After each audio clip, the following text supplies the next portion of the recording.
네, 안녕하십니까. 토카이트의 진행 맡은 GPD 고성입니다. 오늘은 소프트웨어 정의 데이터 센터를 위한 자동화 관리 솔루션 이런 주제로 VMware 코리아의 이종 부장님 계속 오셨습니다. 안녕하세요. 예, 안녕하십니까. 네네네. 자, 오늘 뭐 이제 저번에 한번 나오셨으니까 떨리지 그렇죠. 않으시죠? 벌써 여유가 있으십니다. 목소리가 벌써. 제가 또 일찍 왔어요. 네. 자, 먼저요. 여기 소프트웨어 정의 데이터 센터를 위한이라고 했잖아요. 네. 근데 그러면 이 소프트웨어 정의 데이터 센터가 우리나라에 지금 어떻습니까? 현황은 지금 어때요? 사실 이제 요구 조건이 과거부터 굉장히 많았던 게 네. 사실이고요. 네. 그런 부분들이 사실은 어떤 특정 용어라든가 솔루션으로 매칭이 된 건 사실 몇 년이 되지 않지만 네네. 거기에 대한 요구는 뭐 IT 한 5년, 10년 전부터 계속 있었던 거죠. 네. 자, 요새 사실 소프트웨어 디파인드, 이 소프트웨어 디파인드란 말이 거의 뭐 어디든지 옛날에 네네. 인터넷 하면 이해하듯이 요새 네. 소프트웨어 디파인드 다 붙는데 부장님 생각하신 소프트웨어 정의 데이터 센터라는 관점이 어떤 건지 그 좀 먼저 잠깐 설명해 주시겠습니까? 네. 어떻게 되든 저희가 뭐 어떤 서비스를 운용을 하는 것도 사실은 최종 단의 어떤 사용자라든가 아니면 네. 어떤 서비스를 받는 분들이 사실 느껴야 되는 부분들이 큽니다. 네. 그런 만큼 데이터 센터도 그런 부분들을 위해서 굉장히 복잡하게 사실은 구성이 되어 있던 거고요. 네네네. 그렇지만 이제 현재는 과거보다도 훨씬 더 복잡하게 모바일 시대나 클라우드 시대에 맞게 네. 운용이 되다 보니까 사실 거기에 맞게끔 빠르게 움직여야 되고요. 그만큼 또 자동화되어야 되는 그러한 요구 조건이 되는데 거기에 대한 부분들을 충족시킬 수 있는 것이 소프트웨어 정의 데이터 센터였던 개념이라고 보시면 됩니다. 네. 그래서 모든 인프라를 가상화를 해서 그런 부분들을 자동화하여 이제 데이터 센터를 운영하는 것이죠. 그런 부분들을 사용자는 정책만 결정을 하시는 것이고 네. 나머지는 자동화해서 IT가 움직인다고 보시면 되는 아, 것입니다. 그러니까 정책은 인간이 하는 거고 그렇죠. 자동화는 기계가 하는 기가 하는 거고. 거죠. 예, 그러니까 정책만 정하면은 된다는 거죠. 굳이 네. 인프라를 네. 많이 고려한다든가 거기에 네. 대해서 시간과 인력을 투자할 필요는 없다는 것이죠. 네. 자, 우리가 이제 맨 위에 있는 정책 개발 자동화, 지능형 운영, IT 비즈니스 투명성 이런 것들은 이따가 네네. 자세하게 하나하나 알아보도록 하고요. 네. 먼저 현재 우리나라 데이터 센터의 운영 관리하는 데 있어서 어떤 이슈가 있는 건지 그 네. 이슈부터 한번 짚어보죠. 네. 지금 보시는 바와 같이 사실은 굉장히 이제 뭐 과거 5년, 10년 또 그 이전부터 굉장히 많은 어떤 IT 인력 분들이 네. 지금 보시는 바와 같이 많은 모니터링 데이터를 관리하고 있습니다. 아니, 모니터링 데이터가 많이 나오면 좋은 거 아닙니까? 그렇지만 그분들이 사실은 네. 그런 모니터링 데이터가 많으면 많을수록 네. 정확성과 그리고 정말로 아. 만족할 수 있는 데이터를 뽑기가 굉장히 시간이 오래 걸린다는 네, 거죠. 네, 네, 네. 네. 인지할 수 있는 부분과 그리고 고쳐야 될 부분들에 대한 어떤 시간적으로 굉장히 많은 부분이 소요가 된다는 것이 네, 네. 하나의 문제점이었습니다. 그래서 결국은 이게 프로비저닝이 오버가 되는군요, 이게. 그러다 보니까 이제 모니터링 데이터라든가 알람을 적게 하기 위해서는 조금 더 풍족하게 어떻게 보면 시스템을 설계를 한다든가 네. 그러니까 과다하게 하는 거죠. 네네. 예를 들어 뭐 CPU가 하나만 존재해도 됩니다만은 CPU가 하나 이상 뭐 4개 네네. 그리고 메모리도 배수로 넣으면은 일단 네. 용량 부족에서는 해방이 될 수 있기 때문에 네. 그런 부분들이 이제 많이 하게 되었고요. 지금 보시는 오른쪽 아래처럼 책임의 전가 부분이 이제 가상화에서 굉장히 많이 나타나는 부분입니다. 네. 가상화는 서버, 스토리지, 데이터베이스 같은 어떤 애플리케이션 관리자가 같이 묶여 있다 보니까 그렇죠. 문제가 발생하면 과연 누가 책임질 것이냐, 어느 쪽에서 먼저 팔로우를 해야 될 것이냐에 대해서 굉장히 많은 이슈가 일어나고 있습니다. 그러니까 어떻게 보면 우리가 가상화를 하면 능사가 아니라 가상화를 하는데 제대로 운영을 못하면 지금 이런 여러 가지 이슈 때문에 오히려 네. 더 복잡할 수도 있겠네요. 네, 복잡도가 그것 때문에 더. 이제 가상화에 대해서 조금 이렇게 안 좋은 안 좋은 인식을 가지시고 오히려 늦게 이렇게 도입하시는 경우도 있는데요. 네. 오히려 지금 앞으로 말씀을 드리는 솔루션을 보신다면은 네. 그 생각이 많이 바뀌리라 생각이 듭니다. 네. 자, 그러면 이런 이슈들을 우리가 해결하기 위해서 운영 관리 쪽의 기술도 계속해서 뭔가 진화됐을 거 아닙니까? 네, 그렇습니다. 어떻게 진화되는지 그거 한번 짚어주시죠. 네.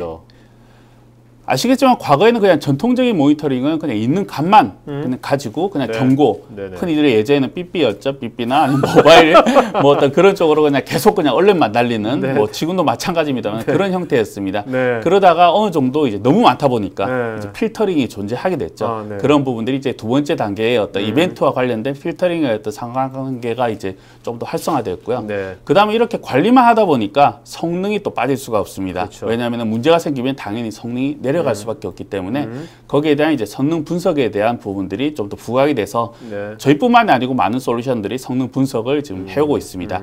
그리고 가장 특징적인 부분이고 저희 솔루션이 가장 가지고 있는 가장 큰 파워 중에 하나가 예측할 수 있다는 것입니다. 과거에는 모니터링이라든가 어떤 분석에 치우쳤다면은 네. 앞으로는 향후에 어떻게 될지를 분명히 예방 차원에서까지도 알아야 되는 것이고요. 그런 문제뿐만이 아니고 시스템의 어떤 증설이나 인프라에 대한 증설까지도 예측해 줄 수 있는 그런 부분들이 운영 솔루션이 가져야 될 어떤 그림이라고 보시면 될 것 같습니다. 우리나라 현재 그 데이터 센터의 운영 기술, 운영 관리 쪽은 여기 3단계하고 2단계 중간 정도를 보면 될까요? 3단계하고 4단계 중간 정도 보면 될까요? 아직까지 2단계에서 2단계? 많이 머무르고 있죠. 네, 맞습니다. 2단계에서. 왜냐하면 그 외적인 부분들, 지금 네. 이제 성능 분석이나 뭐 동적 어떤 값들에 대해서는 네. 사용자가 임의로 판단을 해서 사실은 뭐 엑셀 시트라든가 여러 가지 어떤 솔루션을 가지고 판단을 많이 하기 때문에 네. 아직까지 그 부분에 의해서 뭐 솔루션들을 사용을 한다든가 네. 예측한다든가에 대해서는 그만큼 만족시킨 솔루션들도 많이 없었고요. 네. 네, 아직까지 사용자분들이 많이 하고 계십니다. 네. 아까 이제 운영 모니터링 말씀하셨는데 네. 우리가 모니터링하는 뭐 어떤 여러 가지 팩터가 있을 거 아닙니까? 네, 여러 가지 있습니다. 팩터가 있겠지만 네. 그래도 그중 중요한 팩터 몇 가지만 네네. 좀 구분해 주시죠. 네. 어떤 것들이 있는지. 네. 모니터링의 어떤 데이터들을 보시면 지금 보시는 바와 같이 가장 큰 내용들은 문제, 즉 성능과 관련된 부분에 대한 부분들입니다. 네. 뭐 결국엔 가용성이죠. 계속 24시간 365일 어떻게 보면 운영이 잘 돼야 되는 첫 번째 요소고요. 두 번째는 로고에 대한 부분들. 네. 어떻게 보면 어떤 사용자 패턴이나 서비스 패턴에 대한 어떤 부분들이겠죠. 네. 그리고 토폴로지 분석이라든가 그리고 구성 상태 네. 그리고 마지막으로 아까 말씀드린 어떤 예측에도 영향을 끼칠 수 있는 용량에 대한 네. 갑자기 시스템이 부족하다고 해서 저희가 살 수 있는 구매할 수 있는 입장은 분명히 아닙니다. 네. 분명히 어떤 뭐 보름이 됐던 한 달이 됐던 어떤 물리적인 시스템들이 들어오려면 굉장히 많은 시간이 소요가 되는데요. 그런 부분들을 충분히 예측 가능한 어떤 용량들을 뽑아낼 수 있는 그런 부분들이 운영에서 필요한 요소라고 네. 말씀드릴 수가 있습니다. 그러니까 우리 이제는 아주 플렉서블한 사이징이 가능한 네. 시대가 온 거네요. 그렇습니다. 네. 자, 그래가지고 이제 결국 이런 것들을 권하게서 이렇게 VM에서 이런 세 가지에 이제 중점을 둔 이제 제품이 나온 거죠. 네. 그 제품 이름이 뭡니까? 솔루션. 저 플랫폼이라고 해야 되나요? 솔루션이라고 해야 되나요? 이거를. 플랫폼으로 보셔도 되고요. 네. 어떤 하나의 어떤 저희들이 예전에는 개별적인 어떤 솔루션이 있었습니다. 그 개별적인 솔루션들을 지금은 어떻게 보면 통합을 해서 네. 수위되었던 상태 패키지를 이제 만든 것입니다. 네네. 과거에 보면 솔루션이라는 부분들은 하나하나가 사실은 독립적으로 움직이고 추가적인 어떤 기능이 필요할 때 또 다른 솔루션이 들어가야지만이 됐습니다만은 네. 저희들 하나의 어떤 매니지먼트 플랫폼 내에서 그런 부분들이 추가가 되더라도 네. 오른쪽에 보시는 바와 같이 확장을 필요하면 확장에 대한 모듈만 그런 부분 솔루션만 들어가게 되면 플랫폼들이 어떤 스케일의 어떤 아웃의 어떤 플랫폼을 가져갈 수 있는 그런 네. 구조로 되어 있다고 말씀드릴 수가 있습니다. 네. 여기 이제 확장에 있어서 네. 이제 API하고 SDK로 돼 있잖아요. 네네. 뭐 유사한 것 같은데 뭐가 다른 겁니까? API, SDK. 실질적으로 저희가 운영하였던 솔루션들을 말씀을 드리면 사실은 기존에 몇 년 전이라던가 아니면은 기존에 사용해 오시던 어떤 관리 툴들을 버릴 수는 없습니다. 그렇죠. 사용자분들이. 당연하죠. 그러다 보니까 거기에 대해서 개발을 할 수 있는 네. 어떤 연계를 해야 되는 부분들이 이제 API가 될 거고요. 아, 랭귀지와 어떤 프로그래밍의 어떤 네네. 집합체가 되는 거고요. 아. 그런 부분들을 조금 더 연계뿐만이 아니고 제가 어떻게 좀 우리 서비스에 좀 더 개발을 더 해서 더 디테일하게 하고 싶다. 네네네. VM웨어가 가지고 있는 어떤 포커스된 부분 외에도 분명히 서비스적인 부분들이 분명히 존재를 합니다. 그럴 경우에 이제 SDK를 참조를 해서 직접적으로 이제 확인을 하실 수도 확장이나 있고. 부가가치를 더 얹힌다. 네, 그렇습니다. 그러니까 과거의 어떤 솔루션들을 다 버리지 마시라는 거죠. 네네. 필요한 부분들을 같이 가져가시면서 이런 개발되는 어떤 요건들을 가지고 더 어떻게 보면 스케일 아웃 시킬 수 있는 그런 플랫폼이라고 말씀드릴 수 있습니다. 자, 이렇게 해서 스케일 아웃되고 하지만 이것이 또 그만큼 이거에 따른 이제 ROI가 네. 제대로 나와야 될 거 아닙니까? 그렇습니다. 아무리 네. 좋은 얘기라고 하지만 ROI 한번 보도록 할까요? 네. 실질적으로 지금 보시는 바와 같이 저희의 어떤 평가가 아니고요. 아래 보시는 바와 같이 어떤 리서치를 통해서 나오는 어떤 데이터들입니다. 지금 보시면 이제 투자의 회수인데 사실 어떤 투자의 회수의 어떤 부분들이 어떻게 보면 가상화를 했을 때 아까도 말씀드렸듯이 오버 프로비저닝이라든가 이런 부분들이 분명히 존재를 합니다. 네. 그런데 이제 V센터 오퍼레이션을 통해서 그런 부분들을 필요 없으니까 다시 회수를 해서 다른 쪽에 서비스를 할 수가 있는 거죠. 네네. 그리고 가시성을 충분히 또 끌어올릴 수가 있습니다. 한눈에 한 화면에서 모든 걸 볼 수 있다는 네. 거죠. 자, 여기서요. 투자횟수 2.4배 투자횟수라 곱하기 투자횟수라고 했는데 네네. 이게 어떤 의미입니까? 2.4라는 건 이게 어떤 실질적으로 가상화를 했을 때 네. 제일 처음에 어떤 가상화 플랫폼 아까 말씀드린 초기에 어떤 구축을 했을 때와 그리고 가상화 플러스 지금처럼 관리 솔루션이 들어갔을 때 네. 전체적인 저희 어떤 솔루션들을 플랫폼을 구매하시고도 네. 어떤 하드웨어라든가 운용의 어떤 인력의 어떤 비용이라든가 그런 부분에 대해서 충분히 회수를 한 거라고 이해를 하시면 될 것 같습니다. 그러니까 회수하는 그 기간이 2.4배 빨라진 겁니까? 2.4라는 의미가 금액의 어떤 2.4배 정도 아. 이제 더 이제 들어온 거죠. 오케이. 네. 네네네. 과거에 뭐 어떻게 보면 뭐 1억을 투자를 했다. 그럼 실질적으로는 서비스가 확장이 될수록 사실은 거기에 해당하는 만큼 비용이 늘어야 네. 되지만 네네네. 이런 솔루션을 도입함으로 인해서 그보다 훨씬 더 낮은 금액으로 계속적으로 확장이 이제 가능한 네네. 거죠. 알겠습니다. 네. 자, 뭐 비용 절감하고 단위 타임 최소화되고. 네. 자, 이제부터 그러면 이제 오늘의 핵심인 것 같은데, 요 아까 그 소프트웨어 디파인 데이터 센터에서 이 세 가지 요소가 이제 이루어져야지만 소프트웨어 디파인 데이터 센터를 할 수 있는 거지 않습니까? 네, 이거 하나하나 우리가 구체적으로 알아보도록 하죠. 네, 먼저 자, 지능적인 운영이라고 했는데, 요게 아까 뭐 어떤 지능적이라는 게 되게 추상적인 말 아닙니까? 네. 네. 얼마나 지능적인 건지, 네, 그거 좀 일단 말씀해 주시겠습니까? 네. 구체적으로. 네. 지능은 사실 어떻게 네. 보면 이제 뭐 판단할 수 있냐 없냐를 사실 보시면 될 것 같습니다. 네. 지능이 없다면 그 판단의 어떤 능력이 없기 때문에 있는 대로 그냥 흘러가겠죠. 대로, 시킨 대로 하는 거죠. 시킨 대로 나오고 그냥 네. 입력된 대로 아웃풋이 이제 이루어지지만 지능이 있다면 그게 정말 맞는 데이터인지 틀린 데이터인지 이게 어떤 데이터인지를 한 번쯤 생각해서 판단할 수가 있다는 거죠. 네. 그래서 여기 자가 학습이란 말을 붙이신 겁니까? 그렇습니다. 그래서 네. 저희 엔진의 어떤 특허받은 엔진을 통해서가 아니고 그런 엔진 플러스 네. 과거의 어떤 히스토리를 네. 체킹을 하는 거죠. 왜냐하면 네. 고객들의 어떤 데이터 센터는 굉장히 많이 다변화가 되어 있습니다. 네. 그러다 보니까 과거의 어떤 흐름들을 충분히 알아야지만이 그거에 대비를 해서 판단을 할 수가 있는 거죠. 그냥 네네. 무턱대고 그냥 저희 솔루션을 가지고 알렛이 얼마나 많고 적냐에 따라서 그 시스템을 판단한 것이 아니고 과거에 그 서비스를 위한 데이터 센터에 대해서 이력을 보고 네. 거기에 대해서 장애의 부분을 정상인지 아닌지 모자람이 있는지를 충분히 판단할 수 있는 것이 네. 지능형 운영이라고 생각하시면 될 것 같습니다. 네. 확실하게 오늘 지능형 운영이 뭔지를 확실하게 정의를 해주셨네요. 네. 사실 이게 되게 애매모호한 말이거든요. 네, 그렇습니다. 네네. 네. 자, 그러면 이제 이 실제 화면을 보면서 좀 얘기해 주면 더 이해가 빠를 것 같거든요. 네.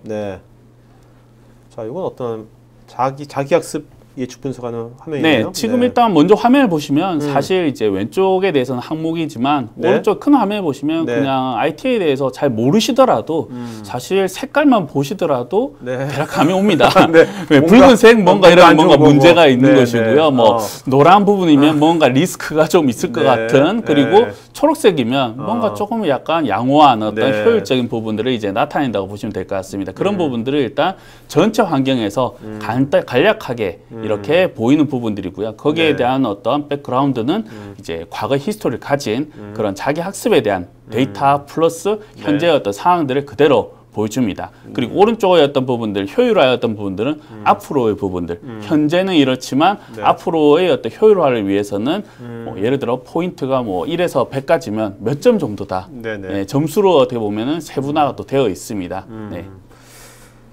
자, 여기서 뭐 경고도 아니고 스마트 경고라고 했거든요. 네네. 이제 스마트 경고가 뭐가 다른 겁니까?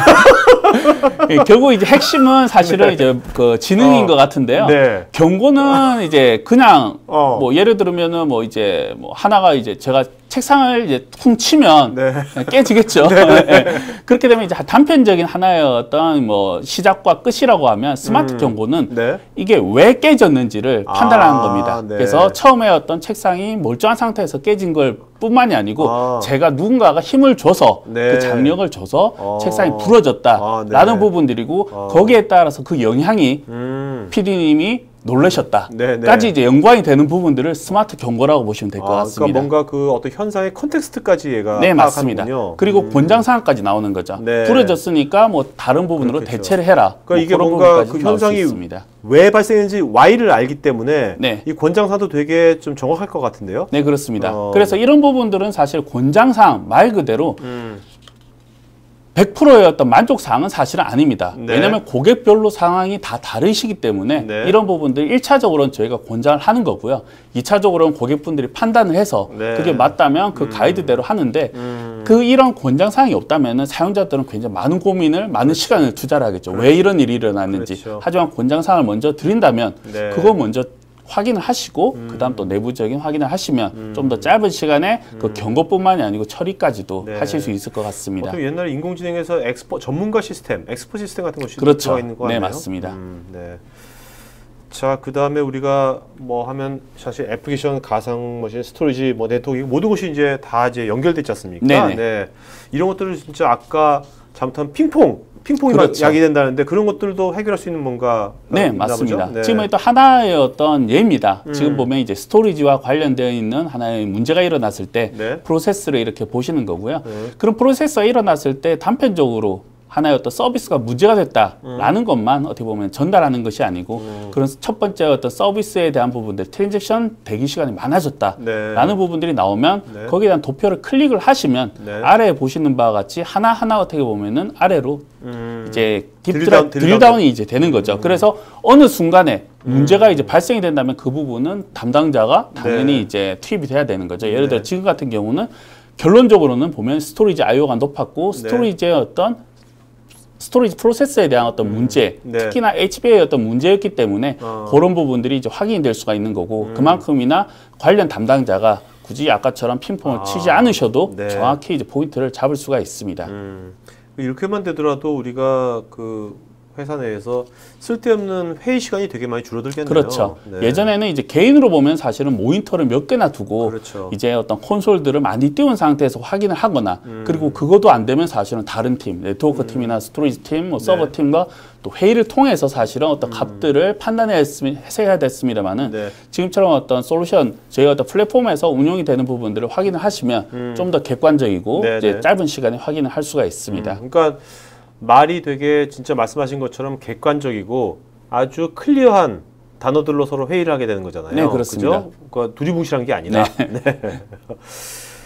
자, 그 다음에 문제 정의라고 했는데 문제 정의를 어떤 식으로 뭐 잘한다는 겁니까 이게? 제가 아까 말씀드린 또 하나의 내용 중에 권장 사항을 저희들이 이제 문제가 발생되면 드린다고 했는데요. 이런 권장 사항은 어떤 집합이라고 보시면 됩니다. 그 권장 사항은 사실은 저희가 가진 어떤 기본적인 내용이지만 어떤 회사는 사실은 서비스 인프라가 뭐 10,000대, 1,000대 이상 인프라도 있을 거고요. 어떤 회사는 사실은 조그만 중소기업에서 뭐 10대, 20대의 어떤 서비스를 하시는 쪽도 있을 겁니다.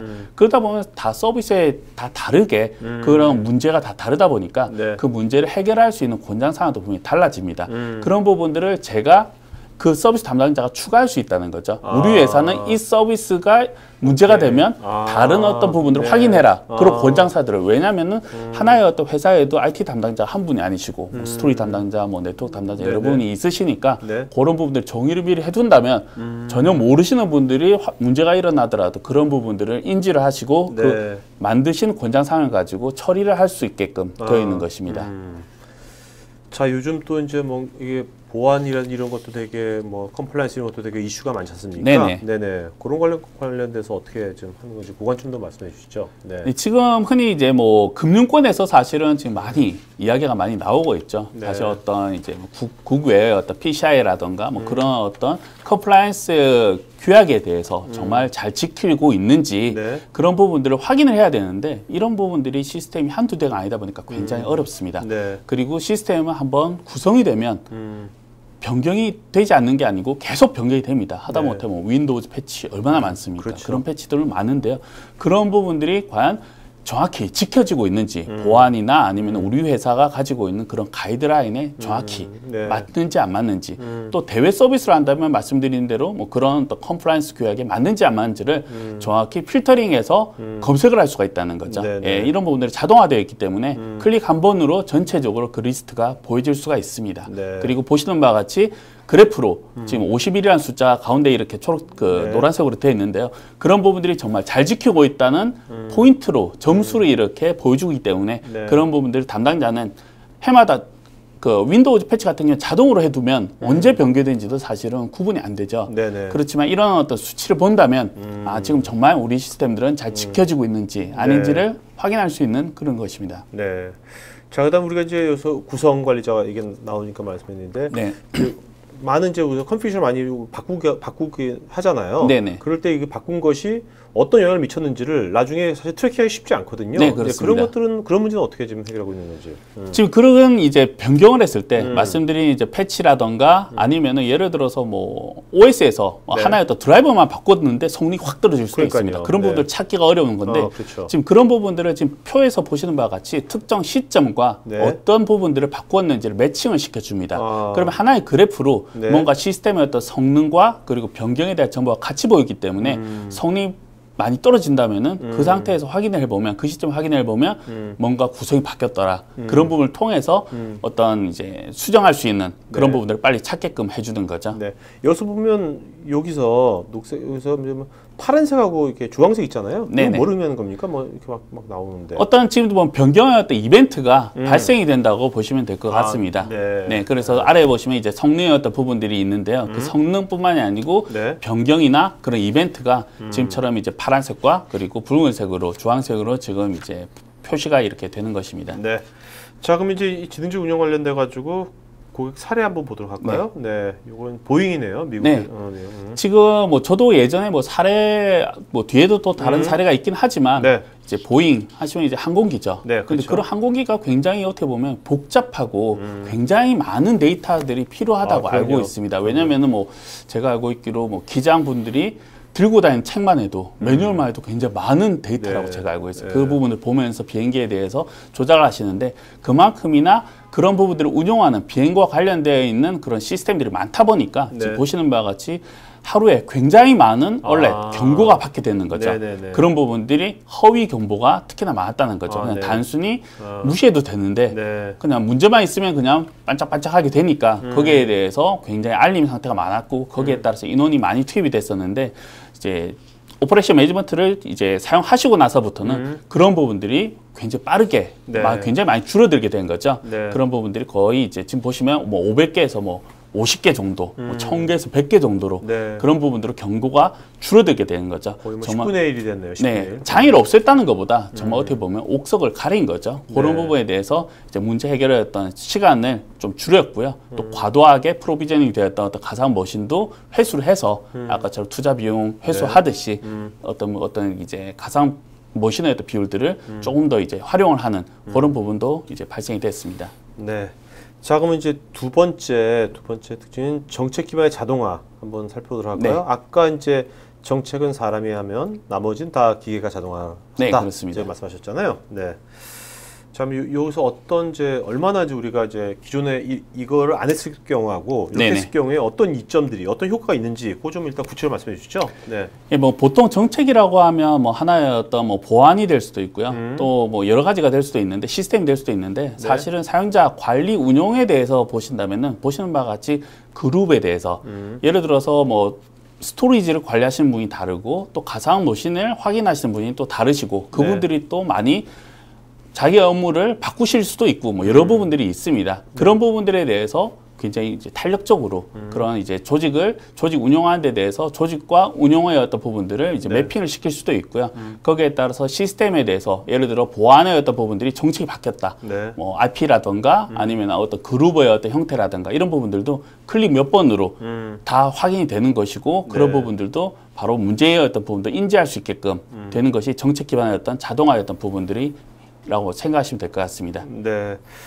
자, 이제 근데 보면 요즘 뭐 VM뿐만 아니라 요즘 보면 이제 이런 정책 기반이란 말도 거의 소프트웨어 디파인드만큼 자주 들리는 것 같아요. 네, 맞습니다. 네. 왜 그런 거죠? 왜 옛날에는 정책 기반이라는 말이 별로 없다가 요즘 와서 이런 말이 많이 들리는 게 왜 그런 겁니까? 사실 예전에도 사실 정책은 있었죠. 네. 근데 그런 정책을 한번 정하게 되면 네. 예를 들어 정책을 결정하시는 팀에서 한번 내리게 되면 네. 그걸 이제 운용하고 네. 그걸 관리하시는 분들까지 계속 내려오죠. 그 그렇죠. 데이터들이. 그렇죠. 그러다 보면 네. 뭐 시스템도 변경을 해야 될 것이고 애플리케이션도 변경을 해야 될 것이고 그러다 보면 정확히 과연 그거 될 것이냐 그리고 얼마나 빨리 정책은 사실은 빨리 적용이 돼야 되는 것이 키포인트인데 그렇죠. 그러다 보니까 빨리 이루어지지 않는 거죠. 그렇지만 근래의 어떤 정책 기반은 네. 보신 바와 같이 정책 기반이 자동화가 된다는 거죠. 그래서 네. 처음부터 실행을 시키면 가장 상단에서 아래 단까지 바로 내려오기 때문에 네. 거기에 대해서 오류라든가 시간이라든가를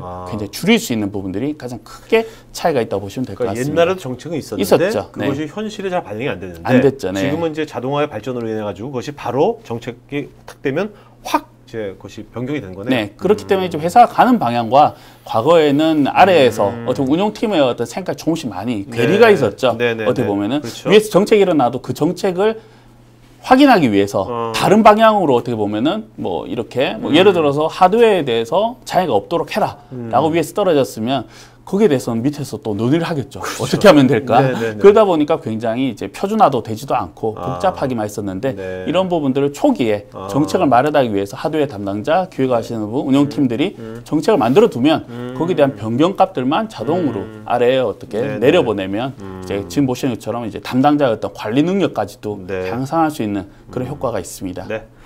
자, 이제 요번도 한번 화면 보면서 얘기 나누도록 하죠. 네.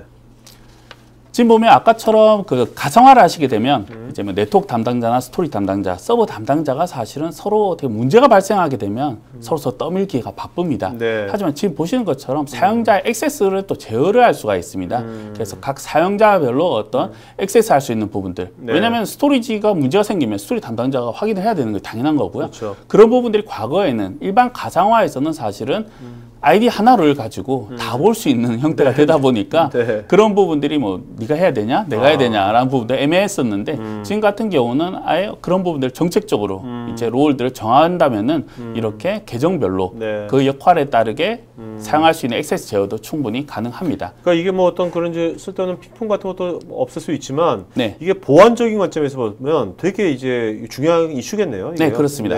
그래서 뭐 과거 지금 그 예전처럼 어떤 이제 한 분이 담당하신 거 아니고 예를 들어 외주를 줄 수도 있습니다. 그렇죠. 그 외주를 준다면은 그 계정에 대해서는 할 수 있는 컨트롤할 수 있는 기능도 줄일 수가 있는 거죠. 단순히 볼 수만 있다든가 뭐 파워 온오프만 된다든가 라는 부분의 어떤 부분으로 한정을 할 수 있는 것이 또 하나의 특징이라고 말씀드릴 수 있습니다. 네. 자, 이렇게 해서 우리가 이제 어떤 이제 세상에 이제 정책을 해서 사용자별로 이제 핑퐁도 안 하게 되면 이렇게 되면 앞으로 그 데이터 센터에서 운영하는 분들이 그 인성이 되게 좋아질 것 같아요. 옛날보다. 어떻게 생각하세요? 뭐 인성의 어떤 부분도 있는데 사실은 이제 삶의 퀄리티가 좋아질 것 같은데. 그만큼 이제 뭐 일이 좀 이제 뭐 이제 가장 쉽게는 그거죠. 이제 휴일에 이렇게 전화라든가 뭐 메일에 그럼요. 그렇게 연연하지 않아도 된다라는 부분들, 그리고 퇴근한 다음에 어떤 부분들, 그리고 회사로 보더라도 야간에 어떤 직원들을 굉장히 많이 투입을 해서 야간에 모니터링을 해야 되지만 이런 어떻게 보면 자동화되어 있고 회사 내에서 직접 정의한 부분들의 어떤 정책을 따르는 플랫폼을 가지고 계시다면은 그런 부분에 대한 전체적 인력도 많이 줄겠죠. 그리고 우리가 이제 조직 생활할 때 제일 스트레스 받는 게 회의잖아요. 네네, 맞습니다. 회의인데 뭐 그것도 서로 핑퐁하는 회의 엄청 피곤한 거거든요. 그런 것들이 많이 사라질 것 같아가지고 어떻게 보면 리포팅 기능이 다 들어있기 때문에 사실 거기에 대한 부분들을 이제 백데이터로 다 제시를 하기 때문에 핑퐁의 부분도 굉장히 많이 줄어들 수가 있는 것입니다. 뭔가 이렇게 우리가 뭐 직장에서 단순히 일을 하니까 월급도 받는 거니까 일은 해야 되겠죠. 일을 하는데 이렇게 되면 이런 데이터 센터에서는 정말 우리가 일에만 집중하는 그 일에만 그런 세상이 올 수도 있겠다는 생각이 들었어요. 지금 이제 해외는 사실 그런 세상이 오고 있고요. 아, 그래요? 국내는 아무래도 해외보다도 가상화였던 부분들이 조금 늦게 출발하다 보니까 사실은 이제 근래에 와서 굉장히 많은 이제 요구사항이 나오고 있는 상황입니다. 그러니까 시청자분들께서 좀만 더 참으셔야겠네요. 1년만 더 참으시면 이게 이런 플랫폼이 훨씬 좋아질 거니까. 그죠? 네네. 자, 이제 사이징, 아까 우리 사이징 얘기했지 않습니까? 네네. 사이징 좀 말씀해 주시죠. 지금 보시면 이제 하나의 인프라에 대해서 그러니까 가상의 어떤 데이터 센터 가지고 계신 전산실이나 데이터 센터뿐만이 아니고 사실은 이기종 환경에 대해서 어떻게 보면 클라우드 환경까지도 사실 용량을 분석할 수가 있습니다. 그래서 얼마만큼 우리가 가지고 있고 쓰고 있는지 뭐 스토리지라면 I/O가 어느 정도로 좀 더 이제 여유가 있는 부분들인지를 정확히 모니터링을 해줍니다. 그렇기 때문에 어떤 서비스 변경이라든가 새로운 서비스 추가가 훨씬 더 용이해지는 그런 어떤 기능을 들고 있습니다.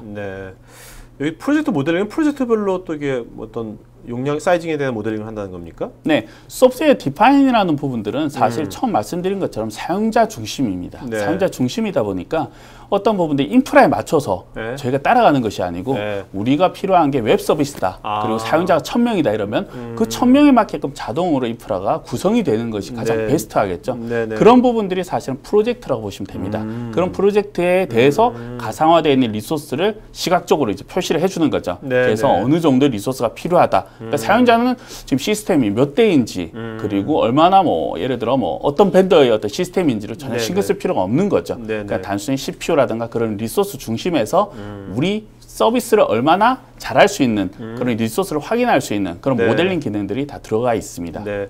어떻게 보면 이제 이렇게 되면 이제 프로젝트도 하나의 딱 객체화가 되겠네요. 네, 그렇습니다. 그래서 뭐 과거에 보시면 이제 기한을 잡으실 때 네. 1년 뒤에 기한을 보통 잡으시죠. 연간 이제 예산을 잡으시면 그런 예산 부분들을 위해서 굳이 그렇게 힘들게 그리고 부정확하게 미리 많이 올리실 필요도 없는 거죠. 네, 이런 네. 부분들이 예측이 되기 때문에 정확히 필요한 부분들을 그때 그리고 요청을 해서 네. 한다면은 그렇게 많은 비용이 들지도 않고서라도 어떤 서비스가 운영이 되리라고 생각이 듭니다. 네.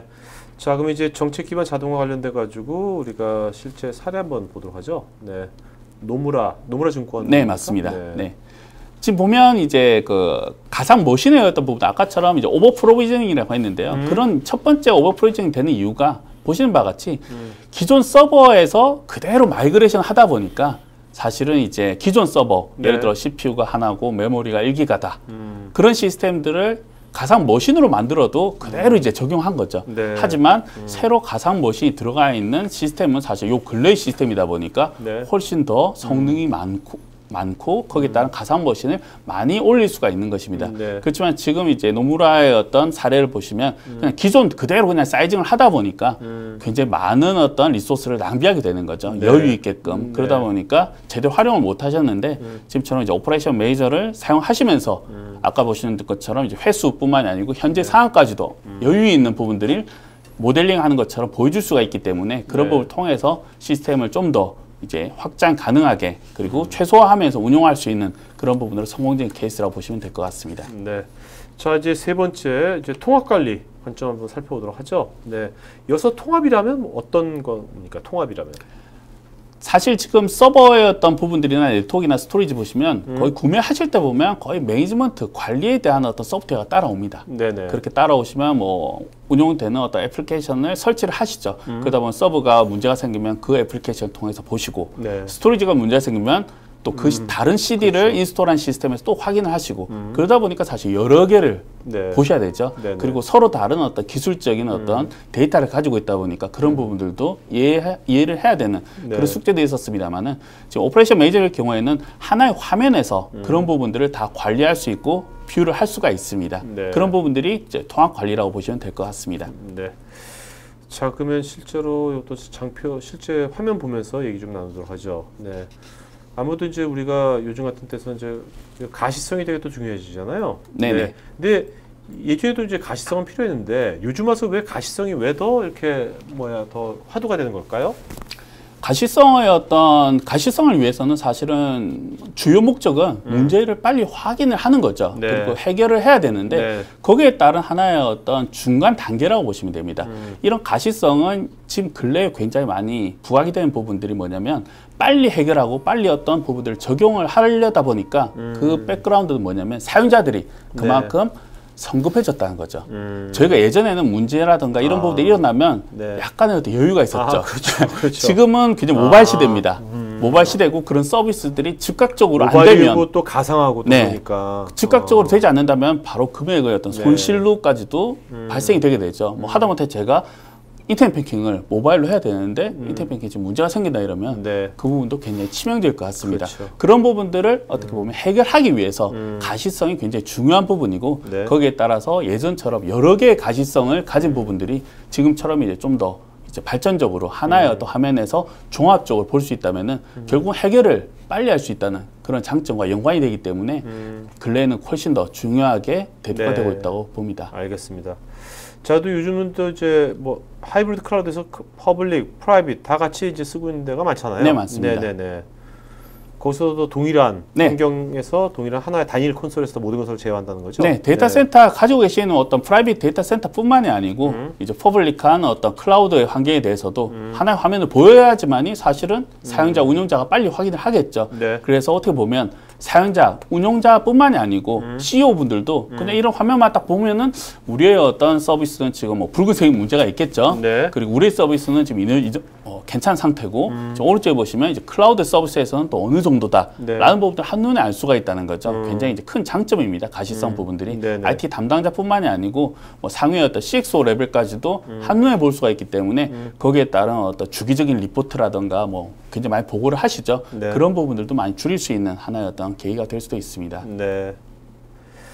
자, 이제 뭐 요건 이제 아마존은 퍼블릭 클라우드고 네네. 이제 물리적 환경도 있을 거고 또 이제 프라이빗 클라우드 VCP였 쪽. 이렇게 보면 되는 겁니까? 과거에는 사실 네. 이제 전형적인 어떤 모니터링의 부분들은 사실 이런 하드웨어 중심이었습니다. 뭐 서버라든가 스토리지라든가 네트워크 중심이다 보니까 네. 애플리케이션들은 빠져 있었죠. 그리고 애플리케이션 위해서는 별도의 어떤 솔루션들을 구매를 하셨는데 네. 지금 이제 비센터 오퍼레이션 매니저를 통해서는 그런 애플리케이션에 대해서도 정확히 또 인지를 할 수가 있습니다. 네. 그러니까 시스템의 어떤 인프라뿐만이 아니고 클라우드된 서비스 인프라뿐만이 아니고 하나의 애플리케이션에서 어느 데이터베이스가 지금 정상적인지 아니면 로드가 많이 걸린다든지를 네.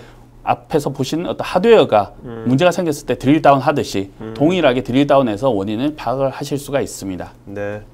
자, 우리가 아까 이제 API하고 SDK 얘기는 했고요. 네네. 네, 여기서 뭐 또 언급하실 것이 있습니까?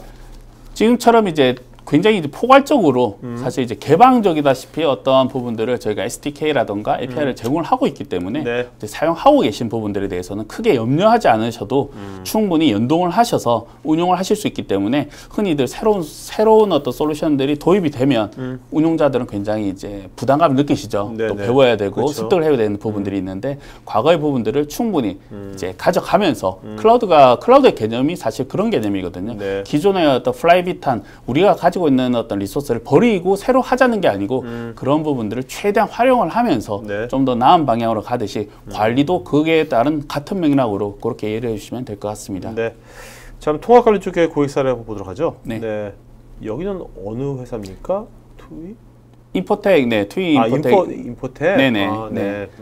지금 보시면 이제 하나의 어떤 그 해외 사례, 국내도 보면 포탈이라든가 아니면은 뭐 그 쇼핑 어떤 데이터 센터 이제 서비스 하시는 데이터 센터를 가보시게 되면 굉장히 많은 분들이 지금처럼 이제 각각 이렇게 롤을 나누죠. 네네. 너는 스토리지, 나는 서버 뭐 이런 식으로 많이 나누는데 그만큼이나 굉장히 복잡하게 할 수가 있는데 지금처럼 이제 하나의 가시성을 통해서 그런 부분들을 그냥 줄인 거고 네. 또 해결해야 했던 부분들도 목적은 아까 말씀드린 대로 해결이 주요 목적이니까 그런 부분들의 어떤 시간도 50%나 단축을 했다는 것이죠. 그리고 네. 앞으로의 어떤 용량 계획에서도 좀 더 빠르게 굉장히 용량 산정을 위해서 각각 어떤 시스템의 데이터를 뽑아내는 것이 아니고 네. 하나의 화면에서 그런 용량까지도 확인이 될 수가 있기 때문에 좀 더 신속하게 빠른 어떤 용량 계획까지도 가능했던 그런 사례라고 보시면 될 것 같습니다. 네. 자, 그럼 이제 Q&A 저희 들어가기 전에 마지막으로 간단하게 정리해 주고 Q&A 시간 갖도록 하죠. 네. 사실 관리 솔루션들은 과거에도 운용이 되었습니다만은 아까 보신 것처럼 눈에 보이는 것과 눈에 보이지 않는 것이 항상 공존을 합니다. 거기에 따라서 굉장히 많은 시간이 소모가 됐고요. 네. 그런 만큼이나 어떻게 보면 그런 어떤 전형적인 방법에서 조금 더 탈피를 해서 새로운 방법으로 가야만 합니다. 제가 언급했듯이 굉장히 근래에는 모바일 클라우드 시대다 보니까 그런 부분들에 대해서 좀 더 스마트한 아까 네. 말씀드린 대로 좀 지능이 있는 그러한 어떤 솔루션들이 필요한 거고요. 거기에 따르게 어떤 지능이 있다면 분명히 그 부분을 빠르게 하기 위해서 자동화에 대한 어떤 부분들, 워크플로우를 가지고 있고 거기에 네. 따라서 시스템이 가이드하는 워크플로우뿐만이 아니고 우리 회사가 가지고 있는 워크플로우를 정의를 해서 그런 부분들을 최종 단까지 밀어낼 수 있는 그런 어떤 부분들까지도 갖춰야 되는 것이 이제 오퍼레이션 매니저. 어떻게 보면 사실 오퍼레이션 매니저라는 어떤 플랫폼이 아니고요. 네. 사실 어떻게 보면 클라우드에 대한 운용의 어떤 사실 포커스입니다. 네. 제가 말씀드린 대로 이렇게 빨리 어떤 가치를 전달하고 이런 기능이 많은 솔루션이 있다면 다른 회사의 어떤 솔루션이 있다면은 그 부분도 굉장히 도입하셔도 충분하겠죠. 네. 그래서 제가 말씀드리고자 하는 거는 이러한 네 가지의 어떤 지금 말씀드린 세 가지인데 세 가지의 부분이 꼭 충족이 되어야만 사실 운용이 좀 더 정확하고 그리고 효율적으로 갈 수 있다는 것을 다시 한번 말씀드릴 수가 있습니다. 네. 자, 그럼 이제 Q&A 시간 갖도록 하겠습니다. 김지호님, V센터 구성 시 호환이 필요한 다른 타입의 클라우드 시스템의 경우 수정이 필요한 부분이 있는지요? 아까 말씀드린 대로 이제 SDK나 API를 가지고 일단 어떤 부분들을 이제 개발을 할 수도 있고요. 보통 이제 클라우드 서비스를 받으시면 사실은 이제 지금도 마찬가지, 예를 들면 뭐 아마존이라든가 그런 쪽에서도 사실은 저희 뭐 VM웨어의 어떤 솔루션과 연결을 하기 위한 부분들을 이제 열어두고 있습니다. 만약 예를 들어서 클라우드 서비스를 하는데 그쪽에서 완전히 폐쇄적으로 만들어 뒀다면 사실은 저희도 데이터를 가져오기가 굉장히 힘들겠죠. 그렇죠. 그런 부분에 대한 어떤 공통적인 어떤 프로토콜의 형태의 어떤 애플리케이션들이 있으니까 그런 걸 사용하시던가 아니면 아까처럼 마지막 장표에 있었던 그런 SDK나 API를 통해서 그런 부분들을 확인을 하시면 뭐 범용적인 부분들은 거의 다 이제 해결을 할 수 있다고 말씀드릴 수 있습니다. 네. 지태현님, 실시간 모니터링과 비실시간 모니터링의 차이가 뭘까요? V센터 오퍼레이션은 실시간이 되는지요? 실시간의 어떤 뭐 당연히 이제 다음부터 말씀을 드리면 당연히 실시간이 되고 있고요. 그런 부분들이 사실 이제 시스템의 솔루션 아니면 플랫폼의 어떤 성능과도 연관이 된다고 보시면 됩니다. 왜냐하면 실시간으로 한단 말은 데이터가 계속 변경이 되면 그만큼이나 데이터베이스에 그 데이터 값을 넣고 판단을 또 해야 되겠죠. 그런 부분들이 원활하지 않을 때 사실은 실시간으로 하지를 않죠. 그래서 실시간으로 하지 않는다는 부분들은 과거에 그런 부분들을 로그나 아니면 데이터로 떨궈서 그런 부분들을 별도로 이렇게 확인했던 부분들이고요. 지금은 이제 오퍼레이션 매니저일 경우에는 실시간으로 그런 부분까지 예측까지도 가능한 그런 시스템이라고 보시면 될 것 같습니다. 네. 이승우님, 가상화 PC상에서 협업으로 일을 해야 되는 경우가 있을 것 같은데요. 어떤 사례가 있을까요? 지금 가상 PC에서 협업이라고 하시는 부분들이 조금은 애매한 부분들이 있는데 구체적으로 좀 아까 어떻게 보면 제가 이야기하는 협업의 어떤 부분들이 아까 말씀드린 대로 이제 일반 V센터라든가 일반 어떤 가상화 플랫폼에서는 협업 자체가 많이 좀 이렇게 제한되어 있다고 말씀드릴 수가 있습니다. 어떻게 보면 계정 자체에 대한 어떤 롤의 어떤 배분이 굉장히 이제 한정적으로 이렇게 뭐 여러 개 세분화되지 않았는데 오퍼레이션 매니저일 경우에는 아까 보셨듯 롤들을 굉장히 이제 상세하게 디파인을 할 수가 있습니다. 그렇기 때문에 협업이 이제 롤들을 나눠서 같이 이렇게 볼 수가 있고요. 거기에 대해서 권한이라든가 이런 부분들을 조금 더 이제 다각적으로 변경하실 수가 있습니다. 부장님, 이메일 어드레스 어떻게 되죠? 이메일 어드레스. 예, JULEE입니다. LEE. 네. 자, 여러분, 오늘 이주영 부장님 저 이메일 어드레스 지금 댓글창에 써드렸으니까요. 나중에 더 추가로 어떤 정보라든지 지원이라든지 뭐 이런 것들은 나중에 추가로 이메일로 하시기 바랍니다. 권상등님, VCOPS가 멀티 이어로 계약할 경우라도 유지보수 비용이 높아 도입을 결정하지 못하고 있는데요. 별도 개발을 통해 빅데이터를 활용하는 방향으로 가고 있는데 코스트 절감을 위한 방법을 제시할 수 있는지요? 서비스에 대한 계약으로 이제 보이고요. 보통 이제 저희가 솔루션이라든가 플랫폼 솔루션을 이제 구매를 하시면 이제 라이센스에 대한 부분과 그리고 서비스에 대한 부분들이 존재를 합니다. 그래서 뭐 1년으로 하셔도 되고 아니면 3년으로 가셔도 되는데 사실 그런 부분들의 개별적인 어떤 금액을 이제 뭐 변경한다는 부분들은 많이 이제 한계가 있고요. 그런 부분들을 이제 시스템들을 지금처럼 이제 두 가지를 말씀드리겠습니다. 첫 번째는 아까 말씀드린 대로 어떻게 보면 이제 허비할 수 있는 그런 리소스를 단기물로 인해서 효율을 통해서 어떤 IT의 비용을 충분히 가져갈 수가 있습니다. 그런 비용과 비교를 해보신다면 굉장히 이제 메리트가 있는 부분들이 있고요. 두 번째는 이제 오퍼레이션 매니저일 경우에는 또 이제 저희가 가지고 있는 최상단의 어떤 패키지 제품 중에 vCloud 스위치라는 제품이 있습니다. 그 제품에 보면 하이퍼바이저도 들어가 있고 지금처럼 매니지먼트 솔루션, 오퍼레이션 매니지먼트 들어가 있고 그리고 자동화할 수 있는 이제 또 오토메이션 센터까지도 다 들어가 있습니다. 그런 솔루션을 산다면은 오히려 좀 더 이제 금액만 본다면 여러 개의 솔루션을 구매하지 않으셔도 조금 더 이제 메리트가 있지 않을까 그렇게 생각이 듭니다. 자, 유종구님, 자가 학습은 환경마다 다를 것 같은데 보통 며칠 정도 자가 학습이 필요한지요? 며칠의 어떤 자가 학습의 어떤 기준보다도 과거 그러니까 스타트한 인스톨한 시점부터 계속적으로 이제 자가의 어떤 학습이 이제 나타나는 거죠. 그래서 그런 기간들이 길수록 거기에 대한 어떤 오차 범위가 적은 거고요. 그런 부분들을 빨리 이렇게 확인을 한다면 이제 그만큼 발생되는 예를 들어서 시점은 적더라도 장애가 많이 일어났다면 자가학습을 굉장히 많이 했겠죠. 네. 그렇지만 어떤 부분들이 시점이 길더라도 변경의 어떤 부분들이 없다면 당연히 뭐 어떤 자가학습에 대해서는 어떤 폭이 조금 더 이제 낮다고 보시면 되고요. 스타트에 대한 부분들은 처음 인스톨해서 어떤 서비스의 어떤 운영 범위에 따라서 가변적이라고 보시면 될 것 같습니다. 네, 황상준님, 기존 시스템을 마이그레이션할 경우 가상화 도입 이전의 자료를 이용하여 자가학습 적용이 가능한가요? 아니면 도입 시점 이후의 상태에 대해서만 가능한가요?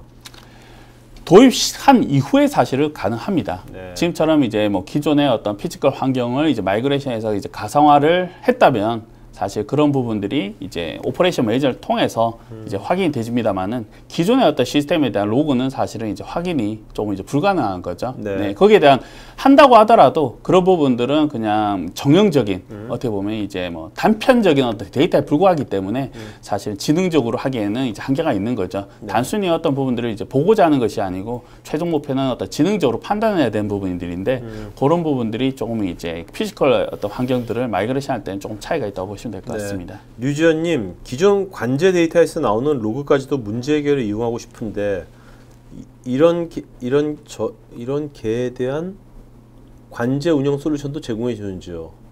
이런 것에 대한 관제 운영 솔루션도 제공해 주는지요?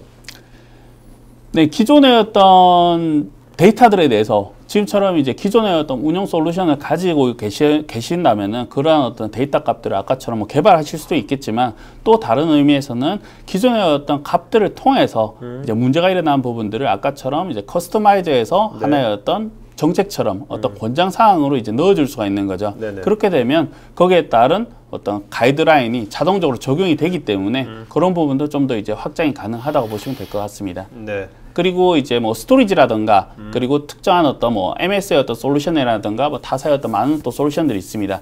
그런 솔루션에 대해서는 저희가 또 매니지먼트 팩이라는 형태로 또 가지고 있습니다. 네. 그래서 쉽게 이제 뭐 예를 들어서 같은 화면에서 본다든가 아니면 그 데이터까지도 이제 볼 수 있는 부분들이 가지고 있습니다만은 그런 부분들은 이제 좀 더 이제 어떻게 보면 인지도가 있는 어떤 플랫폼이라든가 하드웨어에 일단 조금은 이제 국한적이고요. 앞으로는 계속적으로 이제 확장이 될 그런 계획이 있습니다.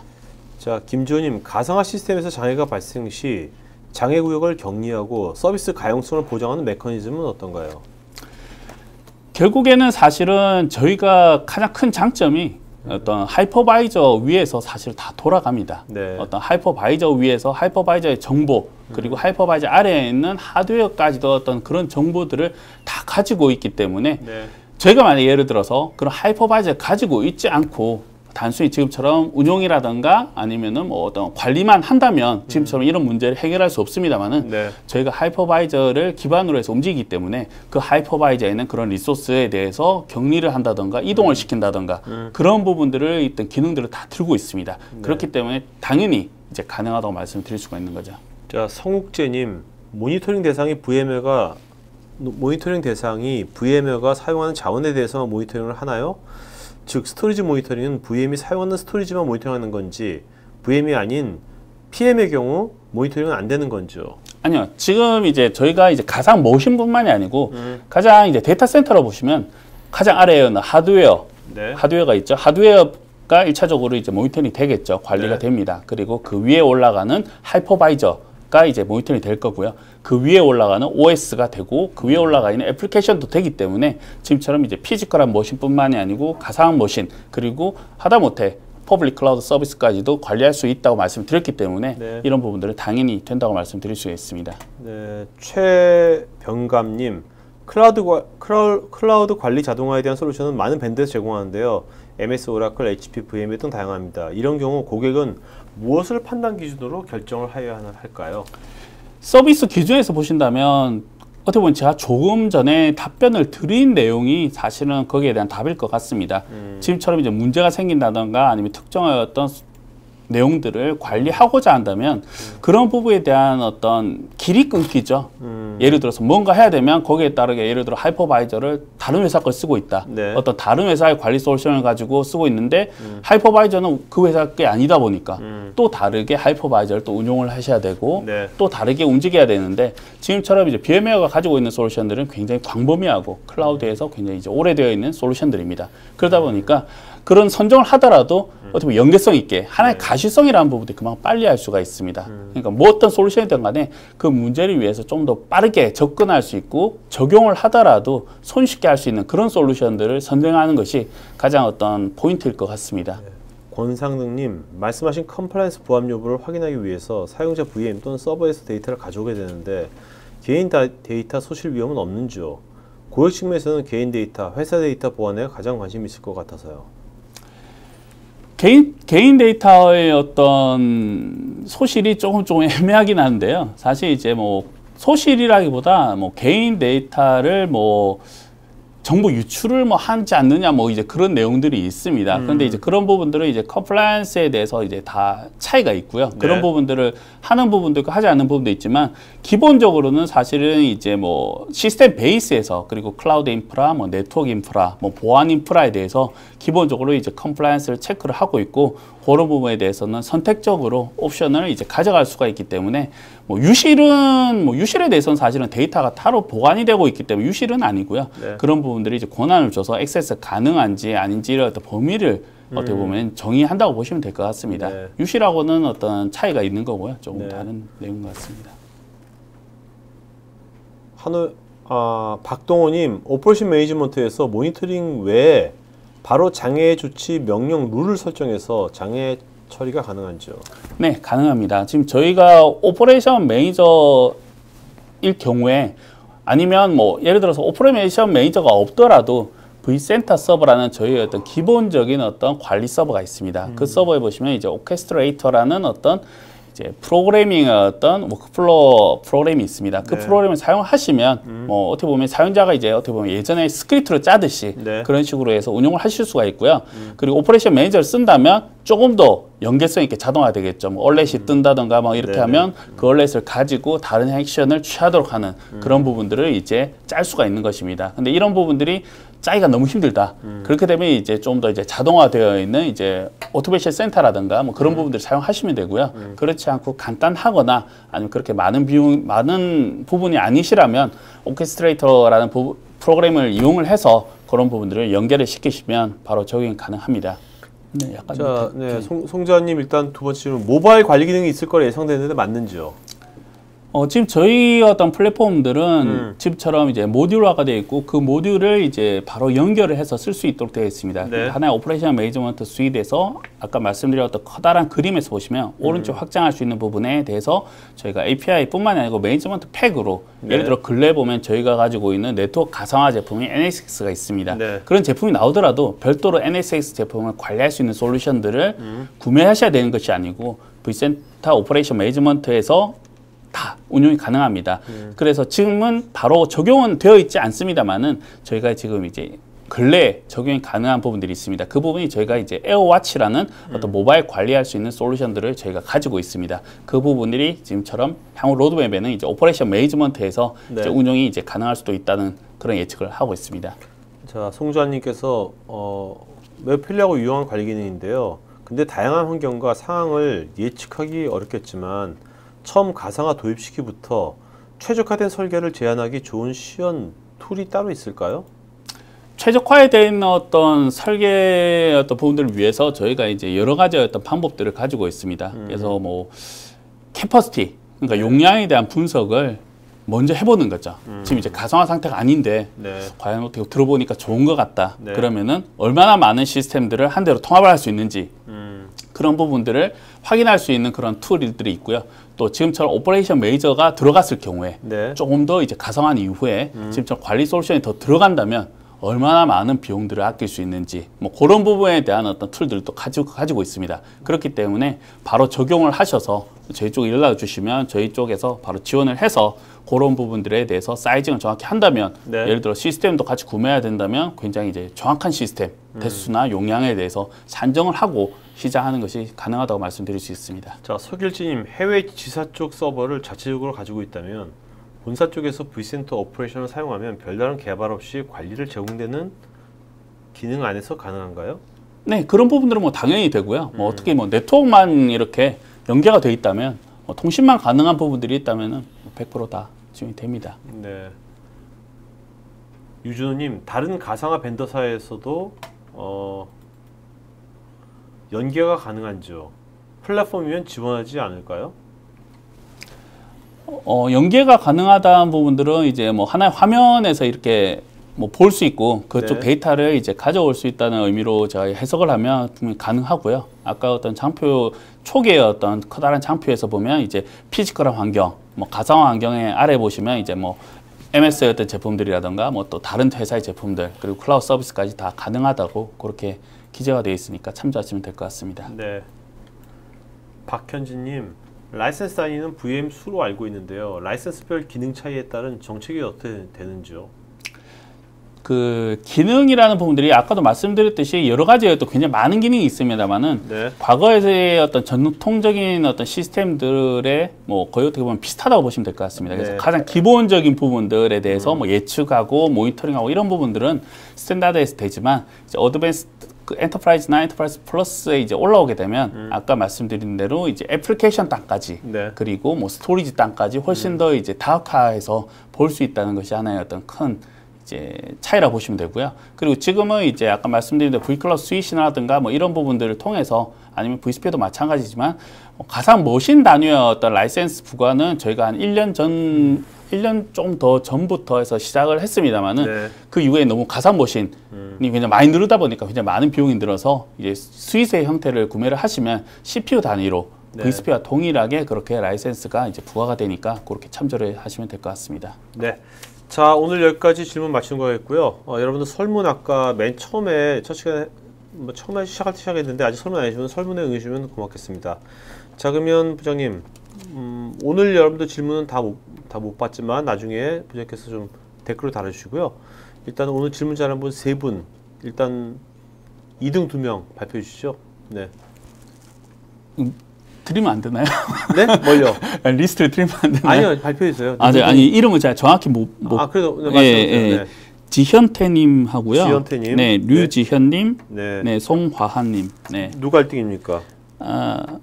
제일 처음 기억이 잘 안 나서 제일 처음에 선정했던 지현태님을요? 지현태님, 네. 자, 그다음에 2등이 그러면 2등이 두 분 어떻게 네, 되나요? 류지현님, 송화한님. 류지현님하고 송화한님. 네. 자, 오늘 지현태님, 류지현님, 송화한님 세 분은 저희 스태프 이메일로 이름, 주소, 핸드폰, 이메일 보내시면 저희가 경품 보여드리도록 하겠습니다. 자, 오늘 여러분들 좋은 질문도 많이 해주셔서 고맙고요. 그 좋은 방송 된 것 같고요. 저 부장님 마지막 한 말씀 맞춘 걸로 하죠. 네, 지금 가상화뿐만이 아니고 지금 굉장히 시대가 굉장히 빨리 흘러가고 있습니다. 네. 그만큼이나 뭐 도입하시건 아니면 도입을 하지 않으시건 어떤 기술적인 어떤 흐름은 충분히 이제 이해를 하실 수 있는 그런 시간이 됐으면 좋겠다고 생각이 들고 있고요. 네. 향후에 어떤 그 질문이라든가 뭐 도입을 하시지 않더라도 어떤 방향으로 갈 수 있는지를 어떤 가이드라든가 그런 부분에 대해서는 이메일로 연락을 주시면 제가 네. 답변을 드리도록 하겠습니다. 네, 알겠습니다. 네, 감사합니다. 자, 그럼 오늘 여기까지 마치는 거겠고요. 여러분들 마지막 남은 오후 잘 보내시기 바랍니다. 네, 고맙습니다. 네, 감사합니다. 네, 고맙습니다.